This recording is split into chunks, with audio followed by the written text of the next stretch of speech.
Good evening and welcome to the news at 10.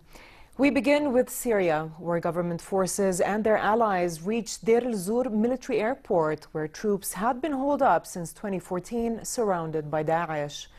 The Syrian Democratic Forces SDF, which is a coalition of Kurdish and Arab fighters, made their advance days after the army and its allies broke the siege of the main part of the city. The operation came hours after U.S.-backed fighters announced a separate push against the armed group in the oil-rich eastern province. The SDF is still battling to eject the terrorist group from the remaining areas it holds in Raqqa, northwest of Deir el-Zur. In neighboring Iraq, the Iraqi Air Force and the U.S.-led coalition have stepped up a campaign of airstrikes on Daesh-held town of Hawija ahead of a planned ground assault there. Iraq's defense minister said large operations are underway ahead of the liberation of Hawija and surrounding areas, including western Anbar. Iraqi forces have begun radio broadcasts and leaflet drops on Hawija, warning civilians of the planned push. In international news, North Korea marked the nation's founding anniversary today, with calls for a nuclear arms buildup in defiance of mounting international sanctions. South Korea's military said it was keeping close tabs on the North amid speculation it could stage a missile launch or another nuclear test to mark the 1948 founding anniversary. Meanwhile, the office of French President Emmanuel Macron said that he had discussed increased pressure and sanctions on North Korea over the telephone with U.S. President Donald Trump and Japan's Prime Minister Shinzo Abe. According to the statement, the three leaders stressed the need for a united and firm reaction from the international community towards Pyongyang. Hurricane Irma pounded Cuba's northern coast as it headed to Florida, where millions of residents were told to evacuate. The storm killed 21 people in the eastern Caribbean and left catastrophic destruction in its wake. Still a Category 5 storm when it crashed into Cuba earlier today, Irma weakened slightly as it tore along the island's northern coastline, downing power lines, bending palm trees, and sending huge waves crashing over seawalls. One of the fiercest Atlantic storms in a century, Irma was expected to hit Florida tomorrow morning, bringing massive damage from wind and flooding to the fourth largest state by population. About 9 million people in Florida may lose power, some for weeks. Moving on to Mexico, which is dealing with the aftermath of a huge quake and now Storm Katia. The death toll of Thursday evening's earthquake reached 61. The 8.1 earthquake, which sparked 337 aftershocks in 13 hours, is the strongest to hit the country in 80 years. And just as Mexico was dealing with the quake, the dreaded Storm Katia weakened to a tropical depression today as it moved into the country's interior. Blowing maximum sustained winds of nearly 56 kilometers per hour, Katia should dissipate over the mountains of central eastern Mexico later today. Officials say Katia could cause landslides and flooding, urging people living below hills and slopes to be ready to evacuate. In London, tens of thousands took to the streets in an anti-Brexit march, protesting the United Kingdom's impending withdrawal from the European Union.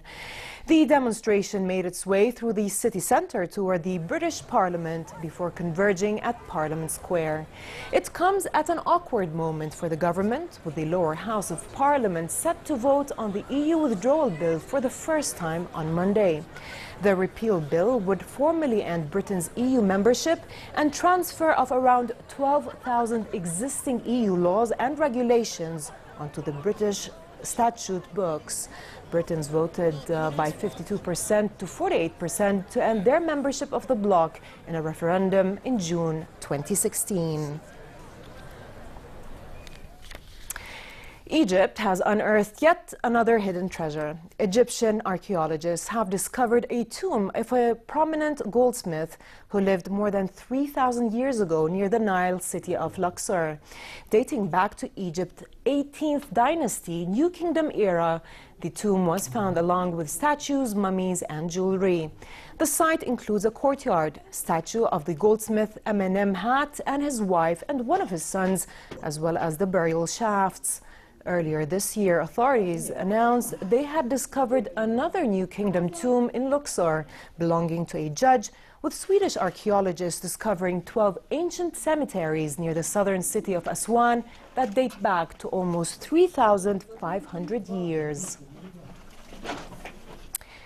To New York City and Fashion Week that saw designer Brandon Maxwell showcase his latest spring 2018 collection using denim for the first time. For day wear, models strutted the catwalk in flared high-waisted jeans with high-neck chiffon tops and crepe blazers. And for the evening, the designer stayed true to his signature sleek style with piped hem dresses, invigorating the collection with large, intricate pastel ball gowns made of leopard-printed jacquard. In the new collection, the designer broke away from his typical black and ivory composition, shifting to a diverse color palette of red and fuchsia, pale pink, mint, emerald green, and orange.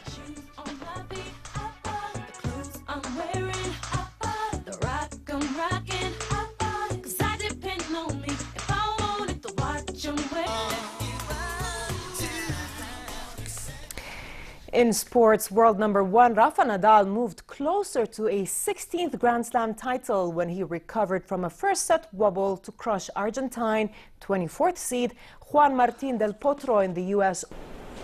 Anderson had reached his first Grand Slam final after beating 12th seed Spaniard Pablo Carreño Busta 4-6, 7-5, 6-3, 6-4. Kylian Mbappe scored a superb goal in his debut for Paris Saint-Germain as the Ligue 1 leaders beat 10-man Metz 5-1, having moved to PSG from Monaco in a loan deal for a reported fee of $217 million. 18-year-old Mbappe made an instant impact. Cavani scored 2 goals, with the remaining ones coming from Neymar and Lucas. And finally, hot and dry conditions continue to affect the kingdom for the coming few days. Temperatures in Amman for tomorrow will reach a high of 36 degrees Celsius. In the Gulf of Aqaba, it will be hot and dry with 42 degrees Celsius, while winds will be northerly moderate and the seas calm. With this, we come to the end of tonight's news. I'm Dana Absham. Thanks for watching and have a good night.